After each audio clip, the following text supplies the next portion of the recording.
Are you thinking of leaving corporate, but too afraid to make the move? Have you already escaped corporate, but are finding it hard to run your dream business? Are you wasting valuable time by attempting to figure challenges out on your own? We have created a podcast for corporate escapees running their own business. This is the Corporate Escapees Podcast by Build, Live, Give. We bring you first-hand experiences of guests going through many of the struggles you face each and every day as a corporate escapee. We get real with no corporate BS. And now, over to your host, Paul Higgins. Hello and welcome to Corporate Escapees, the podcast that takes you behind the scenes of people who are successfully running their own businesses, hearing their war stories and motivations for making the jump from their corporate gig. I'm your host, Paul Higgins, and our guest today is someone who worked in government and had significant reduction in their role responsibility, which caused them to get quite frustrated. Their boyfriend basically gave them a nudge and said, look, if you don't change, we're not going to last. So they made that change and then they sorted it out and it's worked out really well. And what I want to do now is hand you over to Sally Foley-Lewis to take you through her journey. Welcome, Sally Foley-Lewis, to the Corporate Escapees podcast, brought to you by Build, Live, Give. So Sally's got an absolute fantastic background. She actually blends over 20 years of working in a diverse range of people and industries. She's worked in Germany, the UAE, Asia, and even Outback Australia, which I can't wait to hear more about. Sally's a dynamic and interactive presenter. She's an MC and much sought after facilitator and executive coach. And she's going to share lots of wisdom around productivity today. So welcome, Sally. And why don't we start with something your friends or family would know about you that our listeners may not? Thanks, Paul, and it's great to be with you. Something that people don't necessarily know too much about me is that I love cross-stitch. And for people who do know me well, and I tell them that for the first time, they look at me and think, you don't have a lot of patience, so how do you cross-stitch? And so that's what I love when I share that, and they sort of think, oh, didn't think that about you. So that's one of my passions. So, yeah. Right, and for those that have never heard of cross-stitch, what is cross-stitch? If you think of paint by numbers, where you have to match up a paint colour according to a number or a symbol on a chart, which is actually printed onto the canvas, this is similar where you stitch by symbol. And so you have a paper pattern in front of you and you follow that pattern in order to stitch the right coloured stitch in the right spot, and then it comes out with an image at the end. So it's stitched by symbol is the best way to describe it. Great. And how did you get into it? That's a really good question. I think I just did it to pass the time many years ago when I was a public servant and wanted to escape. Even maybe before that, actually. So I just enjoy it. It's turning something that doesn't look like anything into an image at the end is a really cool thing, I think. And I love finishing. I'm a big finisher. Whenever I'm on projects, I'm the completer finisher. So that sort of makes sense around cross-stitch as well. Yeah, great. And what do you do when you finish them? Majority of them have been gifts, to be honest. And so my current project, I've sort of adamantly stomped my foot around the house like a child and said, this one's for me. And so, I'm actually keeping a big image that I'm stitching. So it'll be a multicolored butterfly that matches in with our current interior design colours. So, yeah. Oh, fantastic. And you mentioned the public service. Why don't you just tell us a little bit about your corporate escapee story? Well, thanks. I have had a mixture of roles in community organisations and the public service. And one of the things I think was the turning point of my soul slowly dying was the time when I was working for one government department, and the core, what I thought was our core fundamental role, was about to get outsourced, and we were about to become basically grant administrators. And so we would then fund outside organisations to do the job that we were actually taxpayers were paying us to do. And I was probably one of the last people in the Queensland Public Service to actually go and do the job that we were supposed to be doing, and that was facilitating local sporting organisations to plan and understand how they can grow their organisation, how they can plan out their infrastructure and programming, and that was being taken away from us. So that's many, many years ago now, but that was basically the beginning of the end of me living a corporate or big organisation life, I think. So, yeah. Great. And sorry, you go. Oh, well, overseas played a big part in this as well, because the opportunity to go overseas came perfect timing, because my husband and I, he wasn't my husband at the time, but basically my time in public service shifted from de-skilling and demotivating. And then I shifted departments and became a project officer for a youth organisation that was held within the Department of Youth, and was lucky enough to also become the CEO of that organisation. But lots of factors surrounding that particular role at that particular time made it a really ugly job. And not that the program is ugly, I absolutely love it. I think it's one of the best programs available for young people. But in cleaning up some of the things that my time I was there to clean up made me not a very nice person to hang around. And so I was given an ultimatum by my then boyfriend, and I walked away from the job, and that was the best decision, because I tell him he's still happily married to me. So we're married today. So him speaking up and telling me something's got to give was the right kick in the pants that I needed. Great. And what's de-skilling and demotivating? They're obviously more government terms, but what did that mean in common language? Well, the example I'll give is that for many years as a project officer for a government department, I would be driving all around the countryside, spending time with local government authorities or spending time with local community groups and helping them to actually plan. I would be in the front of the room facilitating planning activities.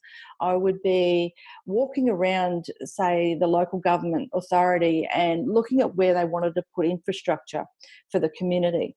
And that was really hands-on work. And what happened was that decisions were made that we no longer would do that. We would actually just administer a grants program so that organisations could apply for that money, and then they would engage external companies to come and do that work. So we went from face-to-face, full engagement with community to administering grants. So to me, that was a de-skilling.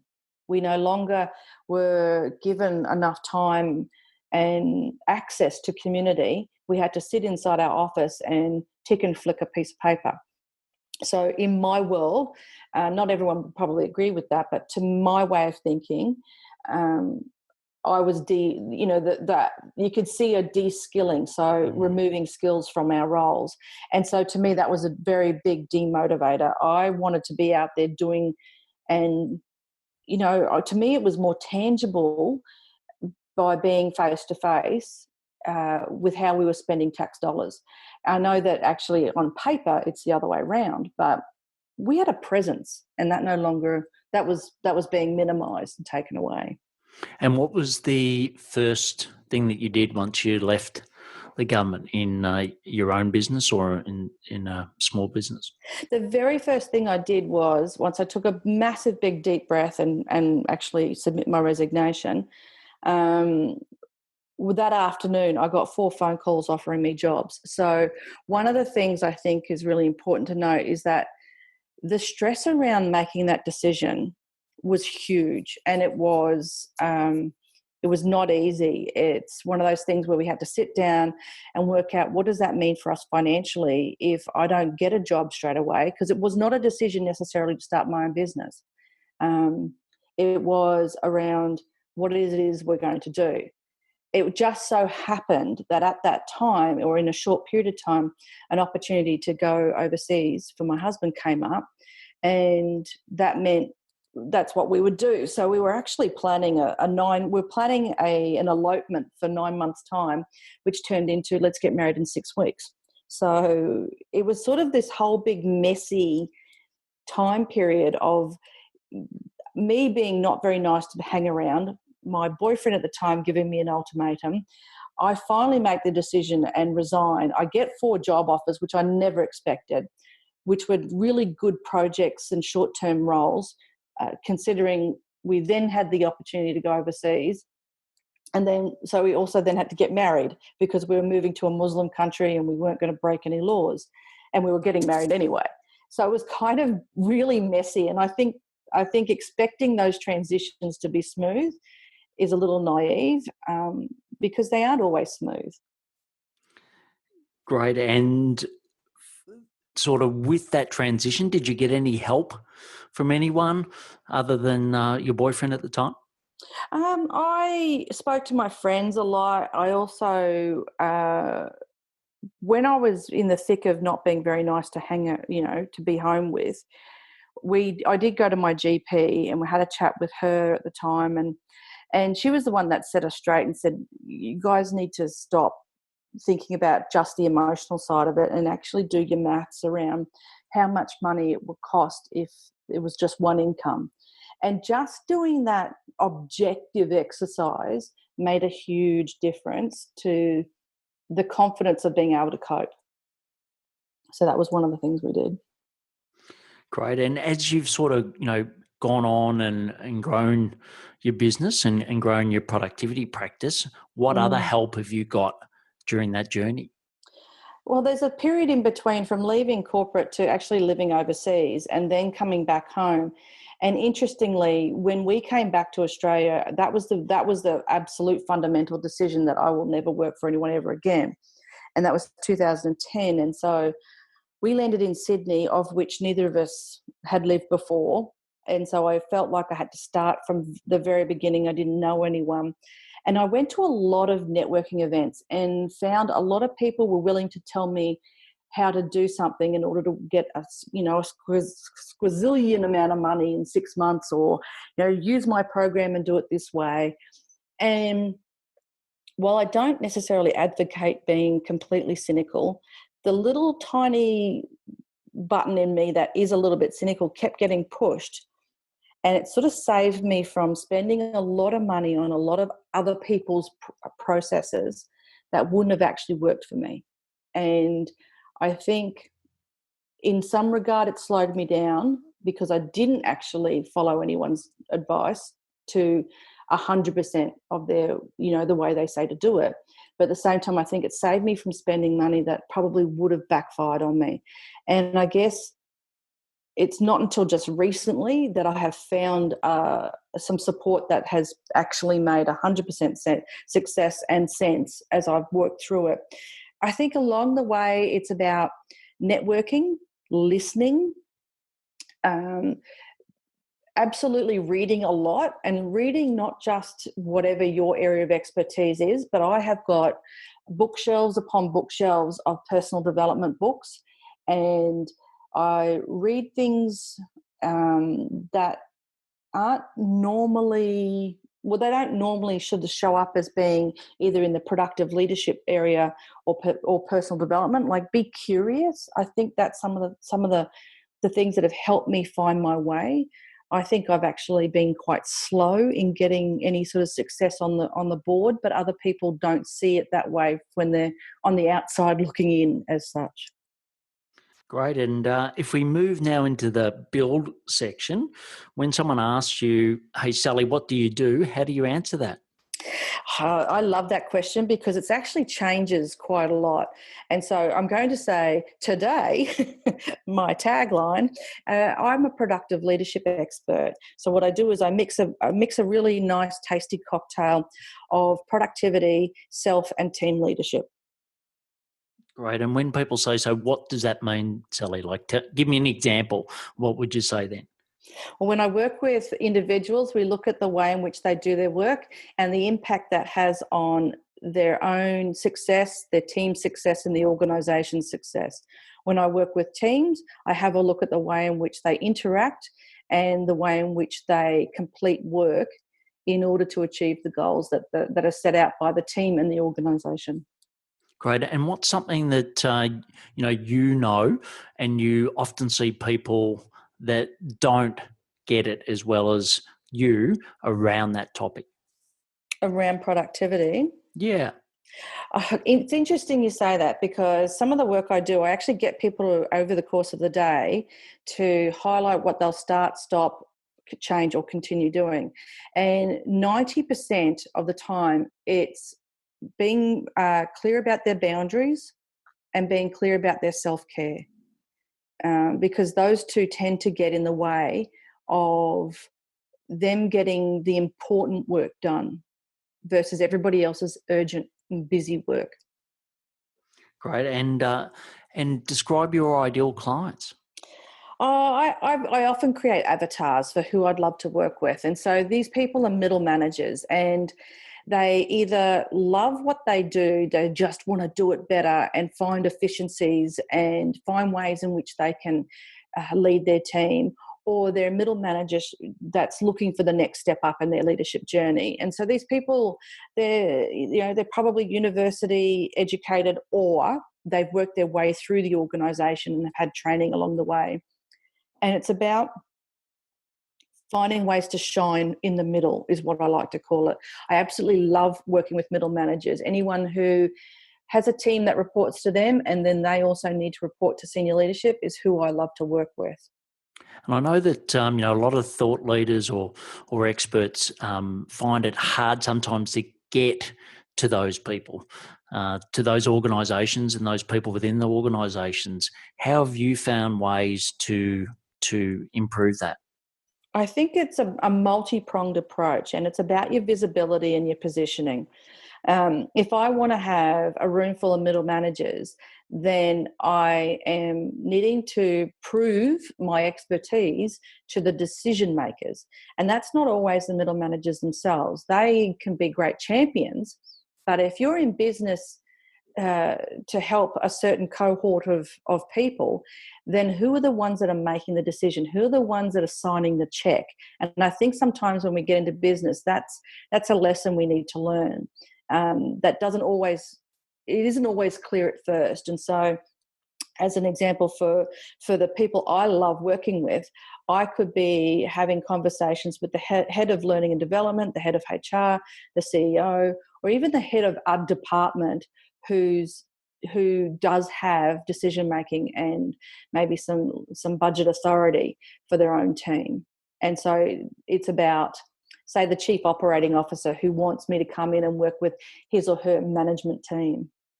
Great. And when you say sort of multi-prong attack, what's working best for you at the moment, do you think, out of all of those different ways of attracting clients? I do a lot of free speaking, and so I do, say, lunch and learns, speak at a lot of association events, and people in the audience, to me, if I present good value, then they'll want to talk to me and have a deeper conversation. So that's one way. The other way is your social media presence and being consistent. Consistency is one of the biggest things I think we can get a little bit caught up in when we're running our own business, particularly if we're just straight out off the blocks. I can remember when I first started, I wanted to be everything to everyone. And my mentor I have now, who's perfect, she perfectly summed it up, said, "A confused mind says no." And so the key piece there is, if we try to be everything to everyone, then we're not going to get anyone. And so your positioning and your social media marketing and the messages you're sending out need to be consistent. So, and I've just caught myself slightly going off track just recently. And so it's about hashtag productivity, hashtag middle management for Sally Foley-Lewis. And so that has to show up consistently so people will see you. And the other thing that I think that goes with this, and I know this is a long answer, But I think it's so important that even though you might get sick of seeing yourself, no one sees you as much as you see you. And so, because they're so busy looking out for their own stuff. People don't care because they're looking out for their own thing. And so if you want to be seen, you've got to make sure that you are consistent and regular in your positioning across all social media, across your blogs or your videos. Where can you provide extra value for your clients? And following up is another massive one that I think people in business don't do enough of. Yeah, yes. And I remember at Coca-Cola, we used to say that, we thought about the brand 24/7, but for some consumers, it was just a speck in their day. Right. So, yes, I think it's so true about that consistency of effort. And, I think there's some great tips there. And as far as your business model, how does your revenue model work? How do you not particularly price your product, but how do you charge for your services? It's interesting because I am now part of Thought Leaders Business School, and we have a little different view on how that works. And so, say, when I first started out in business, I would tell everyone I was a speaker, coach, and trainer and facilitator. And then they'd look at me, yeah, okay, but on what? So, which when I look back at it, makes a lot of sense. I actually am a productive leadership expert. And then they say, so what do you do? And I say, well, that depends on what you need. So my business, or the way I make money, is through speaking. It's through authoring. So I write books and I have a lot of online stuff. I also do mentoring and coaching, and I also train and facilitate. I have a side hustle, which is Master of Ceremonies work. So that's the flip that I have around the way in which I make money. So I've done a lot of learning in those different modalities as well. And just a couple of key tips on if you've got to MC or you've got to speak. I know a lot of people get very nervous about that. For some people, it's their worst nightmare to get up and be an MC. What are some tips you've got to help people get through that? I tend not to push the nervousness away, and people say, "Oh, don't be nervous." Well, in my world, I actually get a little worried if I'm not nervous, because if nerves are there, then that means I'm excited, and then I try and shift that energy into being the most vibrant, the most engaging and dynamic person on stage that is there to serve. My nerves are there to serve, and so they serve me so I can serve my audience. I think that trying to push your nerves away is actually expending energy in the wrong direction. Try to harness those nerves for being able to serve your audience. And when you focus on your audience and less focusing on you, then you're actually going to be of more value to your audience because you are focusing on them. Great. And this question can sometimes be a little challenging to answer, but what is unique about you? So why would someone come to Sally for, productive leadership versus somebody else? They come to me because they know that I am very well organised, and they know that I walk my talk. But also, I've been in a leadership position. I've actually been the CEO of an organisation, and I struggled, and I don't hide that. And so what I say is the lessons I've learned from getting the hits that I got are what make me the right person to have in the room, because I can empathise, and I also have worked my way through that and share my experience and my learning. So I'm a lifelong learner. I'm going to be a scholar for life, and so I want to share that with my clients. Great. And just what were some of those key struggles that you had? Well, one of them was that sort of comes to my mind the most is when I was the CEO of the youth organisation, I had 3 bosses, which all 3 had very different personalities and egos, as well as, which in and of itself wasn't so bad, but when those egos were, the buttons were pushed around who wanted what, I often had 3 different agendas to try and work to, and it was overlaid on that some really important issues that had to be tidied up from some predecessors. that were getting us into a bit of trouble. And so I call myself the cleanup CEO, because I was the person that the staff felt safe to come to me. Almost the day the CEO left, I had someone come to me and say, "Did you know this is happening? Can we now clean it up?" And I thought, oh, yes, we cannot continue if that's what's happening. And so the challenges around being the person that actually highlights where we've actually got some big issues, having multiple egos to contend to. And when you get up the ladder, and anyone who's been in corporate who's listening knows this, the higher up you go, the more isolated and lonely it gets.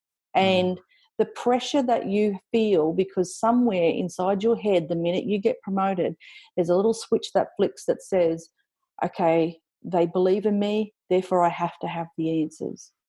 And I don't. I have to have the good questions. Great advice. And, if you go to today, what are some of the key things that you're challenged with in your business today? Look, I'll always trouble.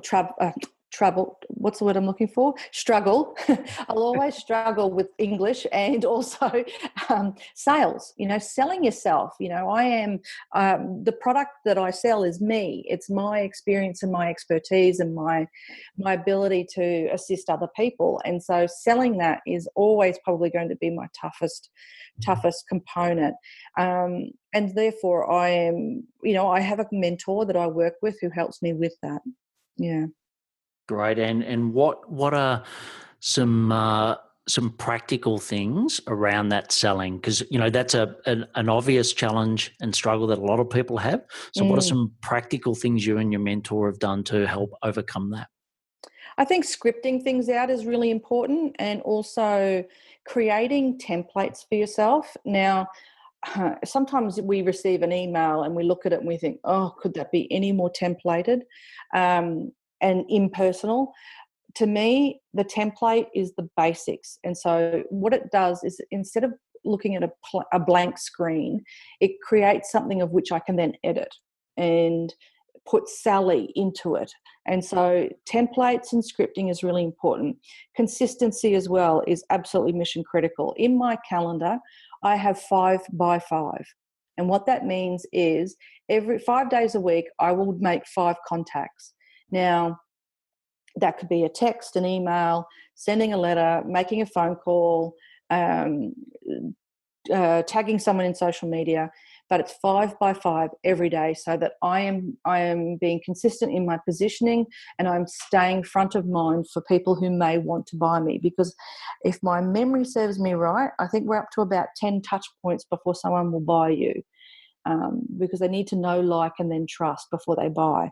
The other thing I do is, when I feel as though I'm struggling a bit more, the mind games come and set in, I often remember what my mentor said to me. And she said, Sally, I'll hold the belief, you just do the work.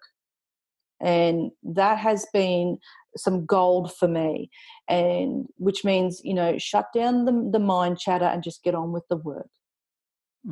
Excellent. Well, before we go into the next section, which is the live section, I'd like to mention our business quiz, our business health quiz, which helps corporate escapees just like Sally to build, live and give.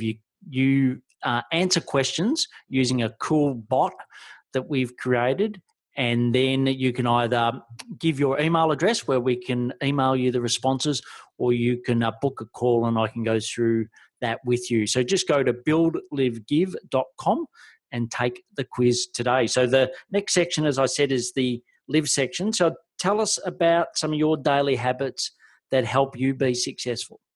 I've mentioned one already, which is the 5 by 5, and that one is about just building that muscle around sales and being okay with it, and being not calling it sales but calling it connecting. And so the 5 by 5 is really important for me. The other thing I do is, my to-do list is written the night before. So it's almost a ritual to close out my day.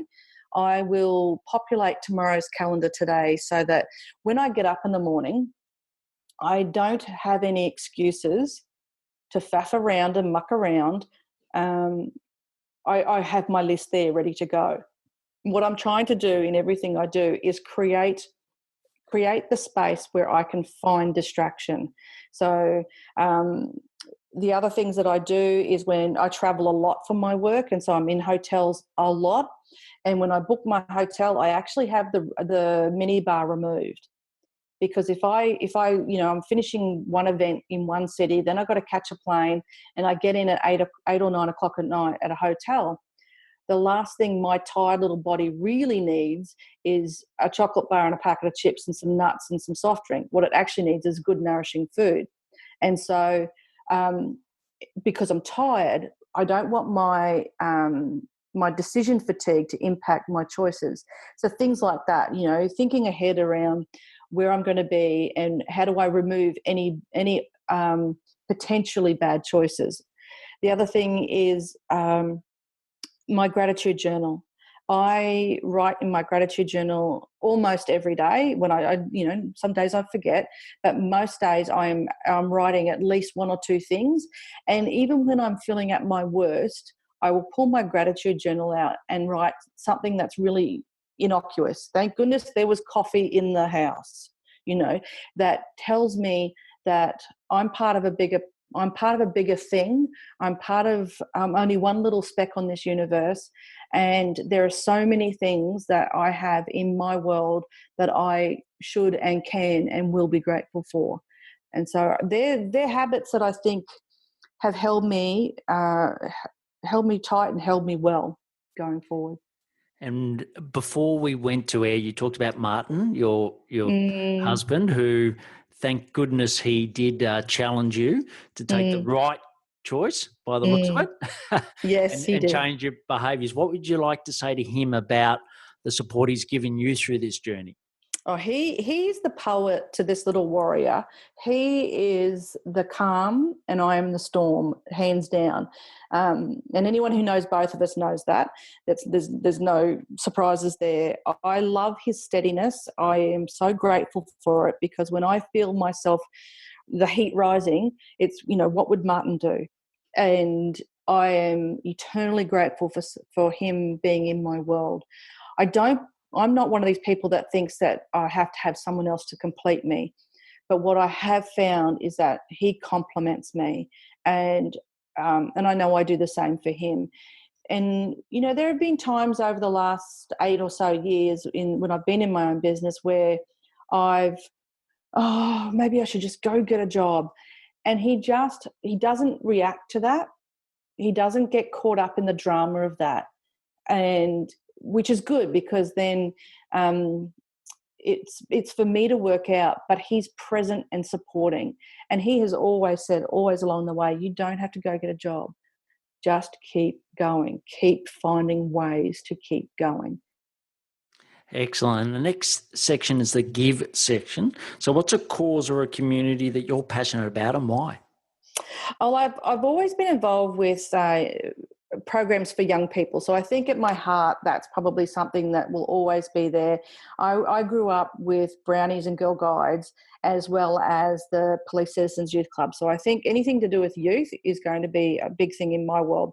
But one of the other things is I love that we are Aussies and we often just roll up our sleeves and give a mate a hand. And so anything that gives to us locally and supports us locally, I think helps us globally. I don't have a specific cause, but I'm often giving to different things, and I'll MC for free, and I'll do all sorts of things to help. But my heart is with Australia and helping Australians so that we can then be globally better. Excellent. Well, the last section is the action section, and I'm going to ask you some questions now. I know you could do a whole podcast on this topic because you're an expert at productive leadership, but what are the top 3 tips you've got on how to be more productive? I think one of the first things that people need to do is open their calendar and put themselves in there. You need to make an appointment for yourself, and whether that's a chunk of time once a week or little chunks of time over the course of a week, that doesn't matter. But you need to schedule you first. I have something in my calendar every single day that is just for me. And some days it's 5 minutes, other days it's an hour, other days it's the whole day. Just before we jumped on this podcast, I have scheduled a day off with Martin. And I know some people look at that and go, but doesn't that kill the spontaneity? And I said, well, it's either spontaneity or it never happens. Which one do you want? Spontaneity doesn't work in our world. He's a shift worker, and I run my own business. So scheduling, hands down, number one, the most important thing. The other thing, while you got your calendar open, is just blocking off maybe 15 minutes of wiggle room. And what I mean by that is, just so it's there in case something crops up, and you've got that little bit of time as a buffer in your day. I think that's really important. And the other thing I think people need to be doing is actually unplugging, which is the opposite of getting your calendar out. But what I mean by that is, have a scroll through your phone, and any apps that you've not used, say in the last 3 months, get them off. Stop using them. Don't let them be there. Because I think what happens is we see these things and it clutters our vision, and that can have an impact on the overwhelm that's in our world. So there's just 3 off the top of my head. Fantastic. And I know that while we're talking about unplugging, but when you are plugged, what are some apps or some something you use on your desktop that helps you be productive? I think we don't use our calendar nearly enough. And so the thing that's already there in present and in front of us is our calendar. And I know it's not necessarily an app, but I think it needs to be used more as an app, using the alerts, using the color codings and the different types of calendars you can have. Hands down, most importantly, get more return on investment from your calendar. The other thing is a timer. So I like the concept of the Pomodoro technique, where you're actually chunking time. And so in one time period, you have one single intention to complete something in that time period, and you put your timer on, remove all the other distractions. So your timer is hands down a perfect app. But I also love Blinkist. Blinkist is fantastic for book summaries. And you can listen to the book summaries or you can read the book summaries. Fantastic app. And they have every now and again a podcast as well that's themed, so that some of them are interesting and some of them aren't, but you live and learn and explore and be curious. And the other one that I really like is Smiling Mind, which is a mindfulness app. And the reason why, I know there's plenty out there, but one of the reasons why I like Smiling Mind is because it's Australian and based on Australian research. Fantastic. And I know you mentioned you read a lot of books, and Blinkist is a great resource. What about podcasts? What's a favourite podcast and why? Oh, I don't have a favourite podcast. I know you were going to ask me that, and I've been looking at them all, and I just listen to a lot of different ones. I think Blinkist I listen to the most because it's based on books and authors. So that's probably the one that gets the most hearing. But I do listen to lots of different ones, so I don't have a favourite, I'd say. That's right. I know it does get that way. I'm been a podcast junkie myself. I sort of, I'll drive along and just go through my list and might listen. And I listen. What speed do you listen to? Sometimes I speed them up, and then sometimes I over-assume my capability and I have to slow them down to standard. So, yes. Yeah. Well, look, I try to. My theory is, get twice as many in. So I'll listen at 2 times speed. Look, and I'll have to add to that as another app, actually, while we're talking about speed, is I'm not a fast reader. So what I tend to do, because I do want to get through the books, and I've got a lot of books to read before I die, but I actually buy the book itself, like old school, a real book with paper, and then I'll get the Audible version. And then I have my earbuds in and I've got the book in front of me, and I'll actually listen a little bit faster, maybe 1.25, depending on the narrator, 1.5. And I get through it faster. And I just feel as though when I've got the visual and the hearing all combined, I've got a piece of paper beside me, I've got my highlighter, and I write notes everywhere. I write all over my books. That's one way I consume books faster. Excellent. And what's some parting advice you'd love to leave our listeners? Well, my research with all the people that I work with is that we need to remember what the air cabin crew tell us. And I actually bought my own oxygen mask. You can buy them. And I have it hanging beside my desk. And it's there to remind me, and I want to remind everyone to put their own oxygen mask on first. We do that because if we're in the way and we're not okay, we're just going to be another burden to everyone else. I want people to fill their tank up. I want people to be operating at their best, because then they can actually do the things that they want to do, which most times, and for a lot of people, is to serve others. You know, we often put ourselves last, thinking that I've got to serve everyone else first. Well, our loved ones don't actually want that for us when we sit down and have the real conversation. And I know that doesn't sound like a productivity thing, but it actually is. Put your oxygen mask on first. Brilliant. Well, that's a great final advice. And Sally, it's been wonderful hearing your journey and also your great insights into, being a corporate escapee, running your own business, like you said, for 8 years, and also, helping a lot of mid-managers with, productive leadership. So thanks a lot for coming on the podcast. Thanks, Paul. It's been great having this chat. I hope it helps someone. Excellent. Thanks, Sally. Bye. Bye. That was a great interview by Sally, and I just want to give you my 3 key takeouts from the interview. So the first one is you don't have to stay unhappy, and you actually can get help in making some of the major changes. So she talks about the changes and the help that she got, and I think there's some great lessons to be learned from that. The second is a confused mind never buys or never says yes. So she takes you through what that is and how that looked like for her business. And finally, she talks about the 5 times 5. So the 5 calls she does every day to get more sales, to get more leads. And I think that's a critical skill. So it's a fantastic episode. What I'd love you to do is ask questions of Sally or me through emailing me at paul@buildlivegive.com. Also, if you know somebody who could benefit from this, please share it with them. Just one insight could make a significant difference to another corporate escapee. So I'd love for you to share this episode with them. And yourself, if you haven't subscribed yet, please subscribe so that you stay abreast of all of these great stories, helping people to get both financial and lifestyle freedom. Thank you for listening to the Corporate Escapees podcast, brought to you by the team at Build, Live, Give.